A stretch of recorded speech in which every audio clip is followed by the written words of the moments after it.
Padahal saya mau menghasut teman-teman kan. Paling tidak Anda ada di sini untuk membuktikan bahwa satu bagian yang kita sebut elit Indonesia itu menghasilkan perubahan, dan this is the beginning of the end. Kita bisa mulai batasi misalnya. Mengapa yang disebut intelektual nebeng begitu situasi sudah the beginning of the end? Supaya end game ini dipercepat misalnya kan. Nah positioning ini yang memungkinkan kita percaya bahwa nanti rejim setelah ini kapasitas intelektual kita masih bisa kita investasikan ke Pak Prabowo gitu. Dan Pak Prabowo mesti dengar bahwa pembicaraan di sini lebih penting dari upaya Prabowo untuk kasak kusuk siapa yang akan jadi menteri di kabinet dia nanti kan. Kemampuan Presiden Prabowo untuk mendeteksi bahwa ada ide yang lagi muncul, tapi ide itu jangan lagi dihalangi oleh kepentingan infrastruktur politik real.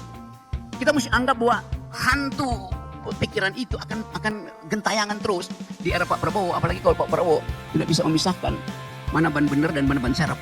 Hal yang sama pernah dibayangkan oleh dulu kira-kira tahun 80-an, ada buku untuk menggambarkan keadaan kecemasan Amerika bahwa pendidikannya tidak lagi menghasilkan liberalisme itu.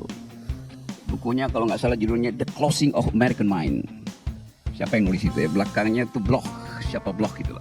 Di dalam buku itu dicemaskan bahwa kemerdekaan berpikir di Amerika itu mulai dibatalkan justru oleh pikiran-pikiran Eropa yang fondasional itu.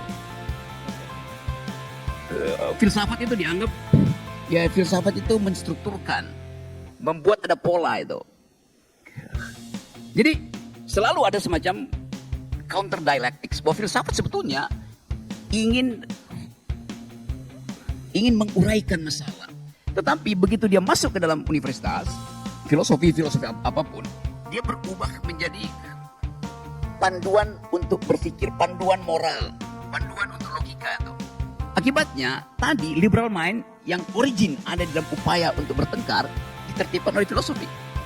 Kalau kita lagi bertengkar dengan kapitalisme, seorang Marxis datang, kata Marx, dialektika itu tidak dalam pikiran tapi dalam materi itu. Berhenti kita. Tanpa kita mampu untuk mengatakan apa yang dimaksud dengan dialektika dalam materi itu. Jadi paradigma dibatalkan oleh paradigma, bukan pertengkaran di dalam paradigma sendiri. Padahal kita masih bisa bertengkar di dalam paradigma Marxisme atau dalam paradigma libertarian di dalam dirinya sendiri itu. Jadi kita membantah sesuatu dengan mengandalkan pertukaran paradigma. Padahal di dalam dirinya paradigma juga memungkinkan untuk self contradiction.